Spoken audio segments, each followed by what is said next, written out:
کیفیات کو بعض لوگ بہت اہمیت دیتے ہیں، تو اس کو بہت اہمیت نہیں دینی بھائی. اچھی کیفیات ہو تو اتنی اہمیت دیں کہ شکر کر، لیکن اس سے زیادہ اہمیت، بہت زیادہ اہمیت کہ یہ کیا ہے، اس میں غور خوض، یہ کیا ہے کیفیات، یہ ایسا ویسا، بس اس کی ضرورت کیا ہے؟ خدا نے اپنی یاد کے لیے پیدا کیا ہے، وہ کیفیات میں غور خوض کیا جا رہا ہے بہت زیادہ، تو پتہ چلا عجب میں مبتلا ہو گیا، بڑائی میں، کہ میں تو غوث بن گیا ہوں. اب تو غوث سے بھی آگے جا رہا ہوں. غوث تو میں پچھلے سال تھا، ابھی تو میں پتہ نہیں کون سے مقام پر ہوں. اولیاء اللہ کو بھی نہیں پتا وہ مقام جس مقام پہ میں ہوں. کر چکے رندی بسے مجذوب تم، ایک چلو میں یہ حالت ہو گئی، ذرا سے ایک چلو ملا بس پاگل ہونے لگ گئے، خب ہونا شروع ہو گیا. اب چاہیے آدمی اپنے کو بدماش نمبر 1 سمجھے، اب یہ بیچارہ اپنے کو غوث سے بھی اونچے مقام پہ فائز سمجھ رہا ہے. کیا حل ہوگا؟ کیفیات کو بہت اہمیت نہ دیں بھائی. ہاں اچھی کیفیات ہیں تو شکر کریں، بری کیفیت ہے تو توجہ نہ کریں.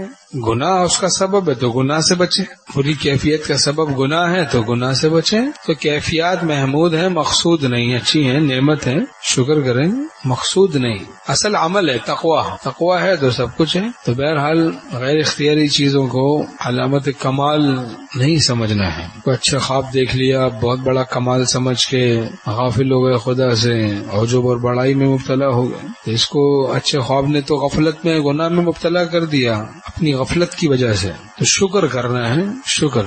اور کیفیات میں کمی نہ ہونا اور گناہوں میں ابتلا ہونا، اور پھر یہ سمجھنا کہ ہمیں کوئی نقصان نہیں ہو رہا، یہ نادانی کی بات ہے، جہالت کی بات ہے. گناہوں میں مبتلا رہنا جبکہ کیفیات میں کمی نہ ہونا. تو کیفیات میں کمی نہ ہونے کے سبب سے یہ سمجھنا کہ ہمیں کوئی نقصان نہیں ہو رہا، تو یہ جہالت ہے، جہالت. ہاں گناہ کر رہے ہیں تو نقصان ہو رہا ہے، چاہے محسوس ہو یا نہ ہو. آگ میں ہاتھ ڈال دیا، ہاتھ جل رہا ہے، اب محسوس نہیں ہو رہا تو کہیں گے بھائی آپ کا ادراک خراب ہو گیا ہے، آگ کو محسوس کرنے کا ادراک ٹھیک نہیں رہا، آپ کو ایک بیماری لاحق ہو گئی ہے. تو اس کا علاج کروائیں. تو خطرناک ہے، ورنہ تو آپ آگ میں اندیشہ ہے کہ جل جائیں. اب درد ہوتا ہے تو آدمی بچتا ہے، درد ہی نہیں ہو رہا تو کہتے بھائی کیوں بچوں اس کام سے، تکلیف دہ کام سے. تو یہ بھی رحمت ہے اللہ کی، درد ہوتا ہے، آگ میں ہاتھ ڈالتے ہیں تو جلن ہوتی ہے، جلتا ہے، ورنہ تو درد ہی نہ ہو، جلن ہی نہ ہو تو آدمی جل کے خاک ہو جائے، اور پھر تکلیف پہ ثواب بھی ملتا ہے. کیسے نظام بنایا انہوں نے، درد دے دیا ہماری ہی حفاظت کے لیے.